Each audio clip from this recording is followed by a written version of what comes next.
intaan mawduuceena bilaabin fadlan muuqaalkan like noo saar sababtoo dhiirigelin bay noo noqonaysaa kuna soo biir kanaalkeena xog baahiye adigoo subscribe taabanaya. Jamel waxa uu ku noolaa waddanka Faransiiska waxa ay labadiisa waalid ka soo kala jeedeen wadamada Morocco iyo Algeria. Wuxuu ahaa wiil aad iyo aad u qurux badan, ha noqoto jirkiisa oo dhisan, waqti badan ayuu gym ku qaatay. Wuxuu ahaa wiil soo jiidasho leh, Soomaalidu waxay tiraahdaa qofka jinkayga jecel. Wuxuu ahaa Jamel wiil akhlaaq iyo ixtiraam leh. Jamel aabihiis waxa uu mar soo noqday imaam masaajid. Waad garan kartaa qof aabihiis uu imaam yahay in carruurtiisa diinta aad u bari doono. Laakiin Jamel waa uu ka duwanaa aabihiis.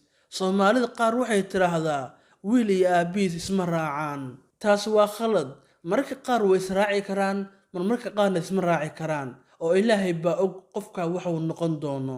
Jamel aabihiis waxa uu ahaa qof aad iyo aad loo jecel yahay. Jamel waxbuu bartay, nin weyn oo mas'uul ah buu noqday.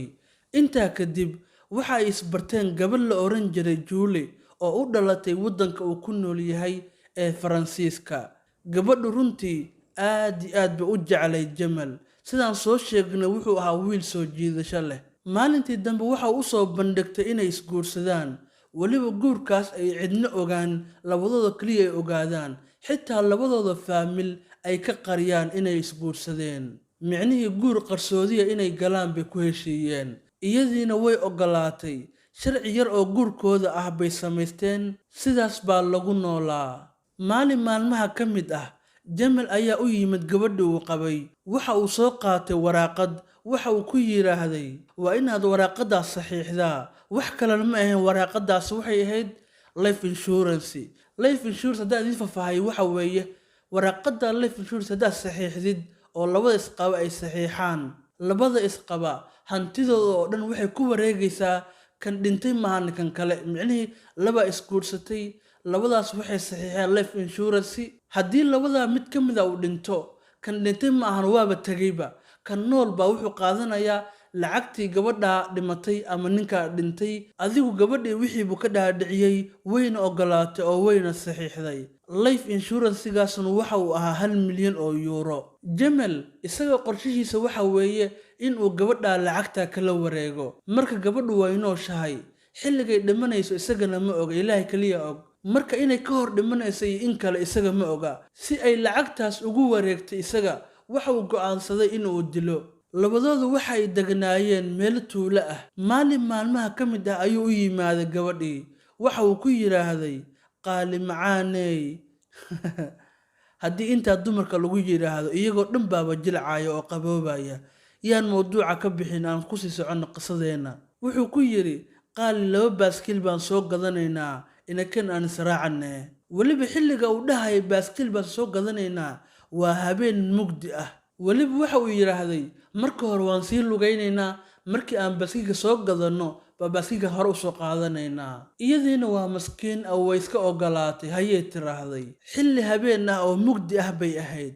Meeshii bay tageen, baaskiilkii bay soo gateen. Goortii ay soo socdeen oo ay baaskiilka soo qaateen, waxa uu ku yiraahday qaali adiga iga horeeya cabaar, anaa kaa dambaynaya. Haye ayay tiraahday, waa maskiin waxna ma oga. Sidii ay u socdeen, gaari weyn baa baaskiilkeeda jug ku siiyay oo ku dhuftay. Waxaan oo dhan waa qorshe uu hore Jamel u soo degay in gabadha jug lagu siiyo si ay u dhimato, lacagteedana uu ugala wareego. Jamel waxa uu u yimaaday xaaskiisa oo dhaawac daran ah.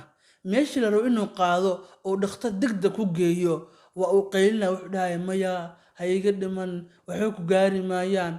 Qaylo meesha bilaab. Wuxuu rabay inta uu qaylinayo inay dhimato. Markii dambe wadada waxaa soo maray dad oo waxay arkeen baaskiilka oo laamiga yaala. Markaas maxaa meesha ka jira?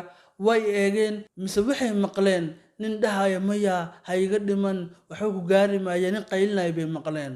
Markii ay dul yimaadeen mise waa ninkan oo gabadhan dhaawaca dul taagan. Dadkii waxay damceen in gabadha si degdeg intay ku qaadaan oo ay dhakhtarka u geeyaan. Laakiin Jamel waa uu diiday, marnaba waa uu diiday in gabadha la qaado. Dadkii meesha joogay qaarkood waxay dhaheen gabadhu si xun buu ugu jiifay oo kor buu kaga jiifay isagoo cambuujinaya. waxaad mooddaa inuu naqaska ku celinayo. waxaa lagu dhahayay qaadida ha inoo dambayse bal gabadha holmar ka kac. isagana waa qaylinaya oo wuxuu dhahayay maya dhima maysid, waxna kugu dhici maayaan, waa caafimaadaysaa. wuxuu rabaa inay dhimato. markii dambe booliska loo wacay, booliskii baa yimaaday, gabadhii bay qaadeen, isbitaalkay geeyeen. isbitaalkii waxaa yimaaday gabadhii hooyadeed baa timaaday. liiskii bay baartay, waxay tiraa Katalin hebel ma joogtaa? maya baale, liiska ana nooguma jirto. gaaladu dhaqan bay leeyihiin, gabar haddii la guursado, gabadhaa ninka guursaday ayaa loogu abtiriyaa. marka hooyadu ma oga in gabadheedii la guursaday. markii dambey aragtay, waxay tiri gabadheedii waa watanba. ugu dambayntii gabadhii waa ay dhimatay. gaarigii gabadha jug lagu siiyey baa la helay isagoo meel yaala, laakiin nasiib xumo wax caddayna waa laga waayay oo gaarigii dhan waa la gubay. ninkii Jamal ahaana lama baarin. muddo kadib lacagtii inshuransiga ahayd buu soo qaatay, 1 milyan ahayd, jeebkuu ku rutay. dilka koowaad waa uu ku guulaystay. markii uu lacagta soo qaatay, 2 guri buu gatay, sidoo kale meel carruurta lagu ciyaarsiiyo buu furay. waxa uu yidhaahday dadka deegaanka ayaan rabaa inaa wax u celiyo. meesha uu furay ma ahayn meel uu lacag ka qaadanayo. dadka markaa yaqaana waxay dhaheen aad iyo aad buu u murugaysanaa. markasta wuxuu ka sheekayn jiray xaaskiisa. waxa uu dhihi jiray xaaskaygii waa iga dhimatay oo hinbeebeenay ah. 3 sano kadib lacagtii baa kiskis u soo yaraatay. dadku waxay u arkaan inuu yahay nin wanaagsan oo fiican, laakiin ma oga inuu dilaa yahay. meesha ciyaarka lagu ciyaarsiin jiray waxaa imaan jirtay gabar aad iyo aad u qurux badan oo single mother ahayd oo 2 gabdhood haysata. magaceedan waxaa la dhihi jiray Juuli iyo dilaagan loo yaqaano Jamal ayaa halkaa isku barteen. waxa uu gabadhii ku yiraahday ka warna haddii aan sii sheekaysano oo aan sii baranno. haye ayay tiraahday. gabadhii ninkii bay jeclaatay, xitaa nolosheeda khaaska ah bay bartay, sida faamilkeeda iyo wixii la mid ah.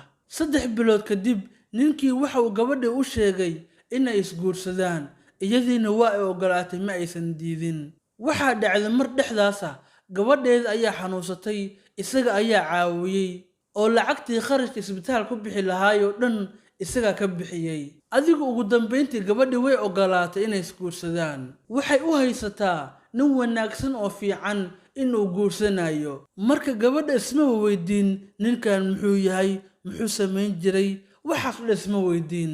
xitaa gabadha waalidiinteed mar walba waxay ku dhihi jireen war ninkan waxaa looga shakinayaa inuu xaaskiisa hore dilay, isaga fogow. iyadan waxay dhahaysay may ninkan waa nin fiican.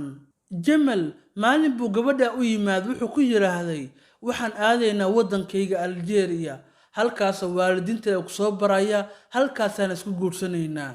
iyadiina waxay tiraa marxaba, waxba kama qabo, waan ogolahay. intaa kadib waxa ku yiraahday anaa kaasii horeynaya, kadib adiga iga daba imow.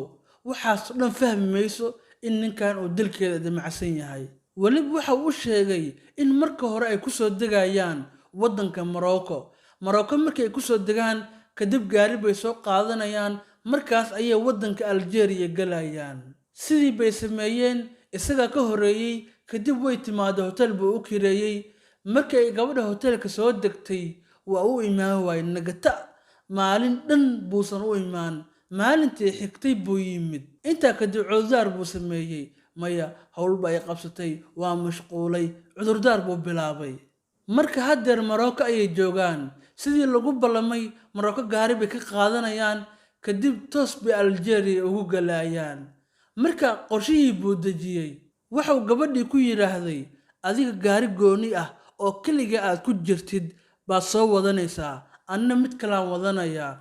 marka hore anaan kaa horeynaya, kadibna adiga iga dambeey. iyadu waa maskiintii, haye ayay tiraahday. way soo dhaqaaqeen, waddadii dheereed bay soo mareen. sidii ay u soo socdeen gaari weyn baa gaarigii gabadha jug ku siiyey. kadib meel geed ah bay ku dhacday. raggii gaariga weynaa waday ayaa soo degay. gabadhii bay u yimaadeen, waa ay garaaceen, weliba si xun bay u garaaceen. madaxa ayay ka garaaceen iyagoo bir la dhacaya. sidii ay u garaacayeen ayay xanuun dartiis kooma la gashay.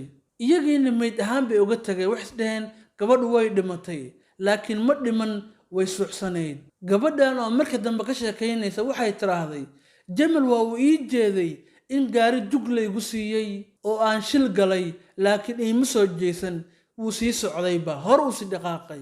Markii dambe waxaa meesha soo maray boolisku waxay arkeen gabar shil gashay oo dhaawac xun uu ka muuqdo iyada oo dhiig ka dareerayo. Markii dambe way soo qaadeen, isbitaalka ayay geeyeen.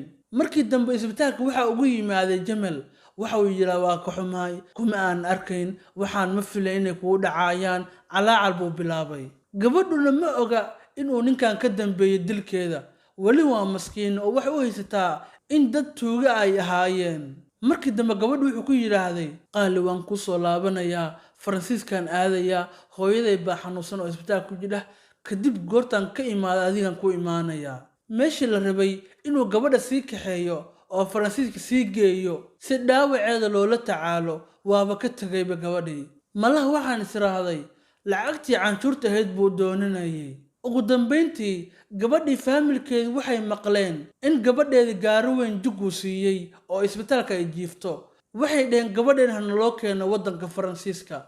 Gabadhoodii waa loo qaaday oo Faransiiska la geeyey.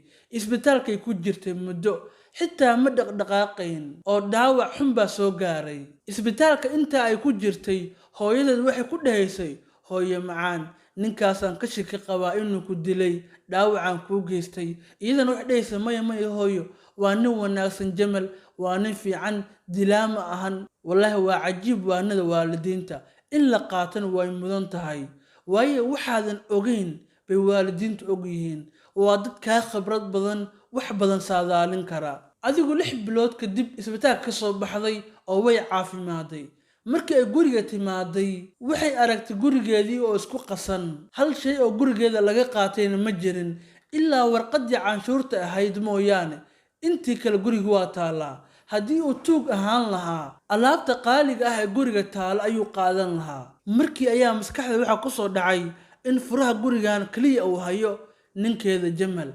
Markaas ayay maskaxda dib u baartay in wixii ku dhacay oo dhan uu Jamal u sabab ahaa. Waanada waalidiinta ayay soo xasuusatay. Markaas ayay ogaatay isku dayga dilkeeda inuu ka dambeeyay Jamal. Iyadoon meel kale aadin, booliskii bay aaday, wixii oo dhan bay u sheegtay. Waxaa la yaab ahayd booliska markii ay magaciisa u sheegtay, booliska markiiba waxa uu soo qabtay in ninkan dil hore looga shaki qabay, xaaskiisa hore inuu dilay ayaa looga shakiyey. Wixii baa isku beegbeegmay. Ninkii maxkamad baa la saaray, laakiin wuu qiran waayey. Wuxuu yidhaahday aniga cidna ma dilin, ninkaas waxba waa qiran waayey.